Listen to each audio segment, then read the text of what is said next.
All right, guys, moving on to our second bit of movie news for the day. And this is technically not a movie. Technically, this news is not about a television show, but it is about the television show Stranger Things. Now, in Los Angeles very recently, in preparation, anticipation leading up to Halloween, there was a kind of a drive-through. It's an experience. The only thing you can equate it to is like a haunted house, but the way they did this, the way that Stranger Things, and the way that Netflix combined their forces, and they're pretty much one entity, right?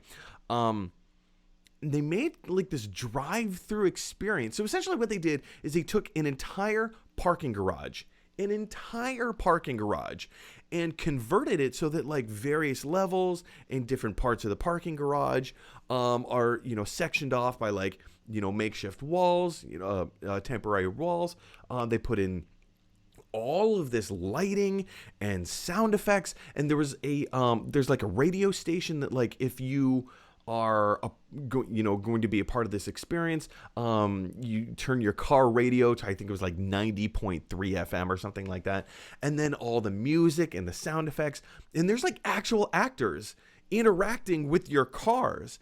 And so they kind of reenact like the last act of season 3 from Stranger Things. They kind of go through like, if there were supplemental materials or supplemental shots or scenes for Stranger Things, I guess you could kind of say that these are like all the cut scenes from Stranger Things season 3. And you go through like various portions. So if you're familiar with the story of Stranger Things season 3, then like you can piece together like, oh, we're here, but then this other part of the story that's actually in the show is taking place over on this side, and you can kind of like piece all this stuff together. So you go from like checkpoint to checkpoint to checkpoint.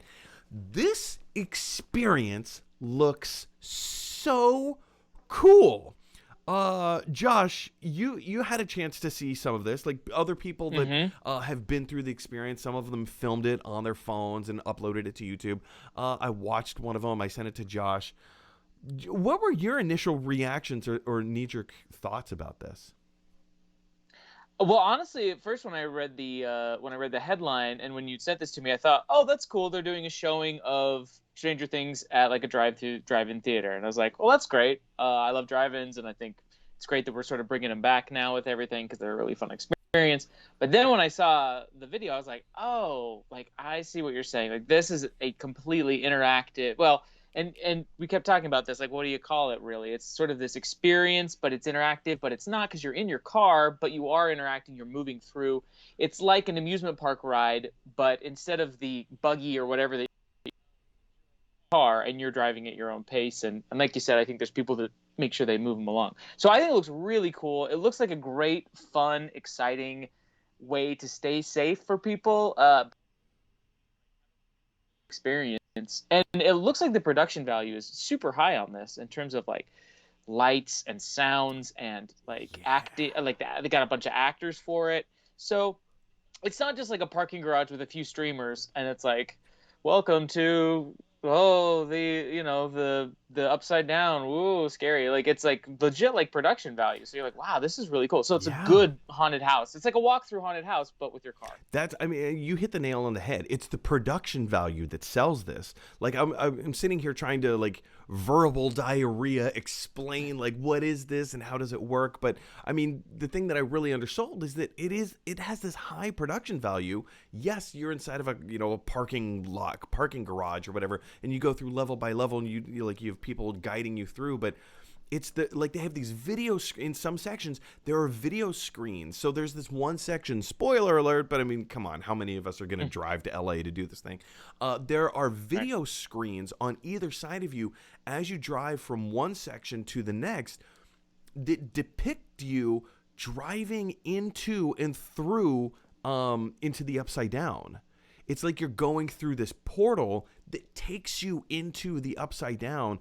And it's like the detail is so attuned that, how like whenever they depict the upside down in the show, there's always like those floating kind of like, it's not dust, but it's almost like floating little bits of flesh or tissue, just kind of like hanging in the air. They did that. I don't know how they did that, but they did that, like, for real.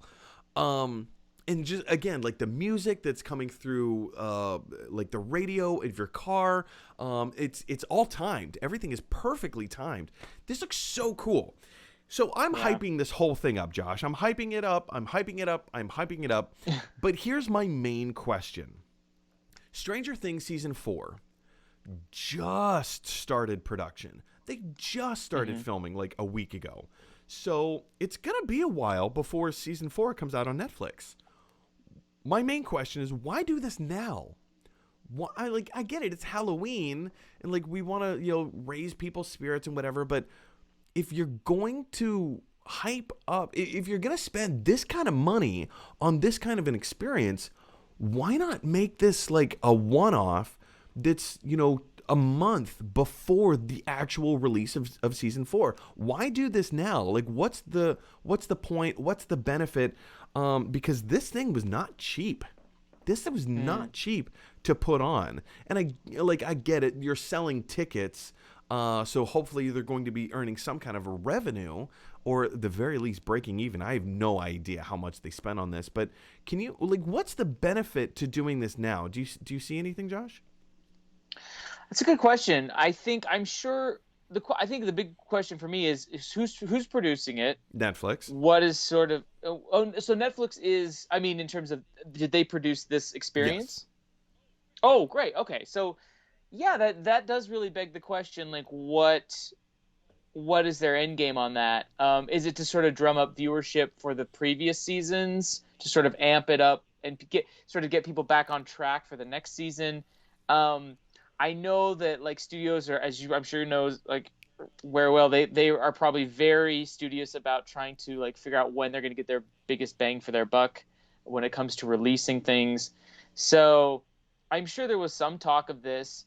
I don't know if the departments were as maybe like in touch with each other about that. It's like, here's our sort of like PR or advertising group, and we have this really cool idea. Let's do it for Halloween. And then the other side's like, yeah, great, go for it. Or if the production side was like, hey, we want something to sort of really amp up the interest in this. Yeah, you're right. The timing of this does seem a little odd, other than the fact that it is Halloween, which is great. And it gives people sort of a safe, way to sort of have a haunted house walkthrough sort of thing. But in terms of combining, like, what does that do for Netflix and what does that do for them? My best guess is it like just drums up interest in Stranger Things. It reminds people that it's there, because after all, and we talked last time about like Netflix having like flagship properties. I think if Netflix has any flagship properties, it's definitely Stranger Things. And I think Stranger Things, maybe they're just so maybe they're just trying to keep that in people's mind.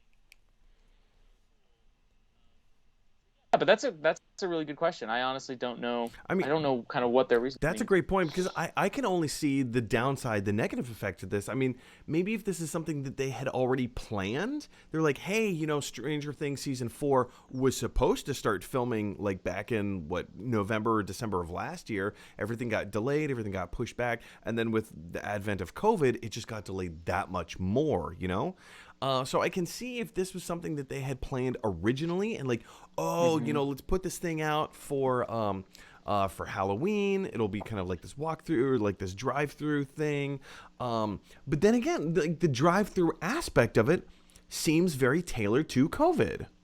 So, I mean, it's possible that they had this idea and they wanted to do it, and it was in the budget and they had already planned for it. And instead of delaying it, I mean, well, let's figure out a way how we can tailor it to a COVID situation. I don't know. It's cool, and I like that they did it. It's, if this was more of a licensing kind of a thing where like a haunted house company was like, hey, we want to do something really cool. Let's do it Stranger Things themed. Yeah. I think that would have made more sense. But being that this was a Netflix sponsored event, it seems like a waste of money. It seems like a waste of money in terms of marketing.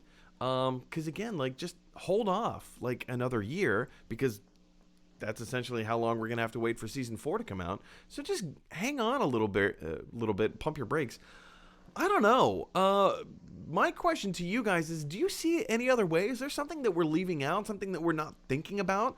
And also, is this the kind of thing that you would... do you live in Los Angeles? And if so, are you going to go to this? And if not, are you close enough to LA that you would consider driving there to go through this experience? Jump down to the comment section below and let me know your thoughts. Hey everybody, thanks for watching. If you like this video, click like. If you really like this video, click subscribe. And if you really, really like this video, click share. Because that is exactly what Scrooge McDuck would want you to do. DuckTales, woo!